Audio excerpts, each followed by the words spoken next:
नमस्कार, मैं हूं अक्षय और आप देख रहे हैं नेशनल संवाद। समाजवादी पार्टी के राष्ट्रीय अध्यक्ष एवं पूर्व मुख्यमंत्री अखिलेश यादव को सीबीआई ने नोटिस भेजा था। आज उनको दिल्ली में हाजिर होना था।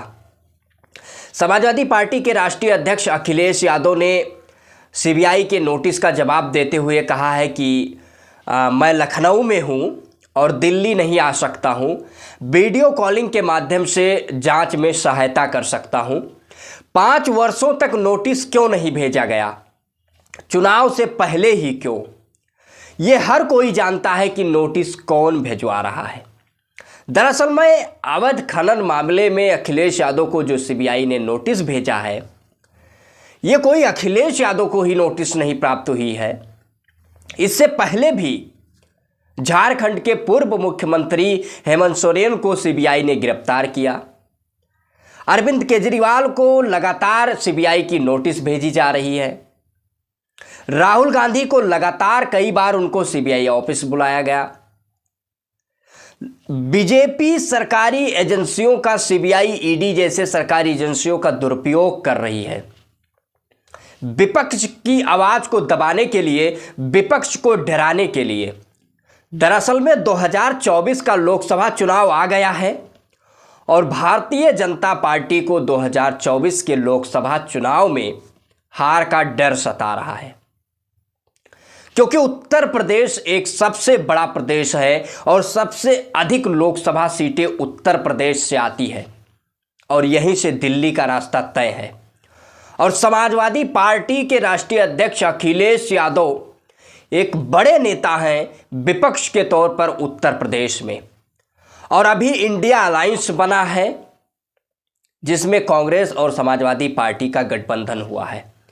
इससे भारतीय जनता पार्टी को एक बड़ा झटका लगा है। बीजेपी अभी तक ये कोशिश कर रही थी कि कांग्रेस पार्टी का और समाजवादी पार्टी का गठबंधन ना हो पाए, लेकिन इंडिया अलायंस होने के बाद भारतीय जनता पार्टी को एक बड़ा झटका लगा है और बीजेपी हार से डर रही है कि बीजेपी 2024 के लोकसभा चुनाव में हारने का डर बीजेपी को सता रहा है। लेकिन ये जनता सब समझती है और इसका जवाब जनता अपने वोट के माध्यम से देती है। ये जनता के निर्णय पर छोड़ देना चाहिए। लेकिन विपक्ष को जिस तरीके से भारतीय जनता पार्टी द्वारा सरकारी एजेंसियों का दुरुपयोग किया जा रहा है, ये विपक्ष को जनता के बीच में इस मुद्दे को ले जाकर और जनता को समझाने की भी आवश्यकता है। समाजवादी पार्टी उत्तर प्रदेश में लगातार अपनी चुनावी तैयारियों में जुटी हुई है और अखिलेश यादव ने पीडीए का नारा दिया है। पिछड़ा दलित अल्पसंख्यक, पिछड़ा दलित आदि आबादी और पिछड़ा दलित आदिवासी। अखिलेश यादव ने पीडीए का नारा दिया है और वो लगातार सामाजिक न्याय की बात कर रहे हैं और लगातार अखिलेश यादव विकास के मुद्दे पर भारतीय जनता पार्टी को घेर रहे हैं और बीजेपी के पास विकास के मुद्दे पर कोई जवाब नहीं है। कल समाजवादी पार्टी के प्रदेश कार्यालय पर आजमगढ़ से गुड्डू जमाली ने समाजवादी पार्टी ज्वाइन की, जो कि एक बहुत ही प्रभावशाली नेता हैं और पूर्वांचल में ये माना जाता है, लगातार जिस तरीके से पूर्वांचल में समाजवादी पार्टी मजबूत होती जा रही है, वैसे वैसे भारतीय जनता पार्टी की मुश्किलें बढ़ रही हैं और बीजेपी सरकारी एजेंसियों का दुरुपयोग करके विपक्ष को डराने की कोशिश कर रही है। दरअसल में गुड्डू जमाली एक प्रभावशाली और मजबूत नेता हैं, जमीनी नेता हैं, क्योंकि वो 2022 के विधानसभा चुनाव में बहुजन समाज पार्टी से, उससे पहले वो विधायक थे। 22 के विधानसभा चुनाव में वो एमआईएम से चुनाव लड़े थे और उनका पर्सनल वोट जो है उनको भारी समर्थन मिला था और वहां से समाजवादी पार्टी उपचुनाव हारी थी।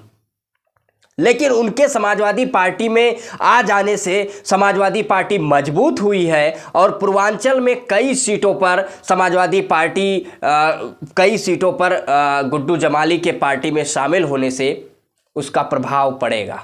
देश के प्रधानमंत्री नरेंद्र मोदी देश के पार्लियामेंट में कहते हैं कि भारतीय जनता पार्टी इस बार 400 पार हो जाएगी, बीजेपी की 370 सीटें आएगी और एनडीए 400 सीटें पार हो जाएगी।